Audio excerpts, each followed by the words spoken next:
Yeah.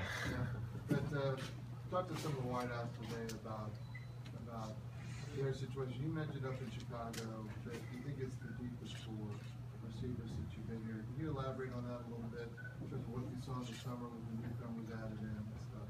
Yeah, absolutely. First of all, I mean, these freshmen that are coming in are unbelievably talented.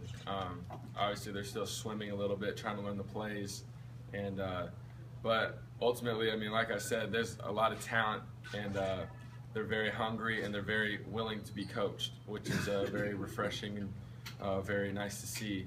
So they're definitely pushing the older guys, but the older guys are really kind of raising the bar at the same time. So it's going to be interesting to see how it plays out.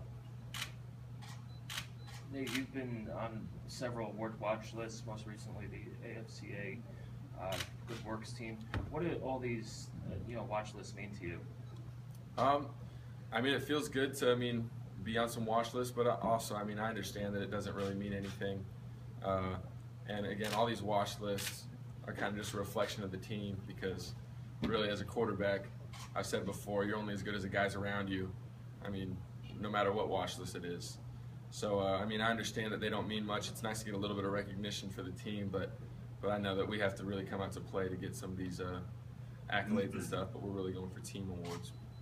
Do you think this should be a bowl team? Absolutely. I feel like in the last few years we should have been that level, but I don't think by any means that's our ceiling. I think to say a bowl team is really kind of setting ourselves short, because I think this team has a very high ceiling, and I'd be disappointed with just that many wins. So I mean, we're really pushing to get a lot more than that. Why is it a bowl team? We haven't seen it since 2007. Mm-hmm. What do you see that makes you feel that way?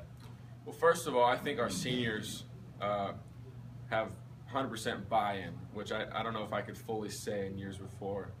And I mean, Coach has just been really kind of talking to us leaders, us senior leaders especially, that it's our team, not his team. So he's kind of, managing us, but we're leading the team. And I think that's definitely different than years past. He doesn't have to set the tone nearly as much as he had before. We got guys like Anthony Cassar running around there, getting guys fired up. And, the O-line setting a high standard with Feeney and Spriggs. And defensively, guys really, TJ and Tigre really setting the tone, those linebackers. And, across the board, Dutra. So I think, first of all, we're working hard, but we've always worked hard. But again, Coach always says, and it's so true, we're working with a purpose. We know what we're aiming for, and we have good leaders to do it. So I think the leadership is definitely going to take us that next step. And how important is that senior leadership on the offensive line in front of you? Obviously, a huge component to your background. Yeah, it's huge. I mean, I couldn't be more happy with the older guys we have, especially, but our whole line.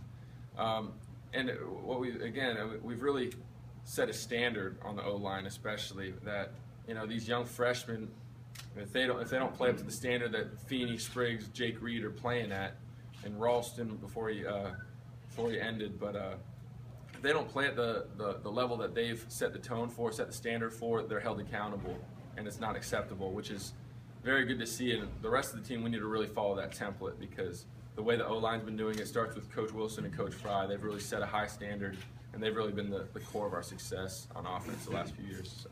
To kind of go along with that, I mean, how important has it been for a place like Indiana to build that foundation up front, where you see the heavyweights of this conference, year in, year out can kind of reload, and they're kind of known for the bodies up front. I mean, how important has it been for this program to kind of build that foundation up front? It's been huge. I mean, especially the Big Ten, it's a very much up front league. It's a in the trenches league.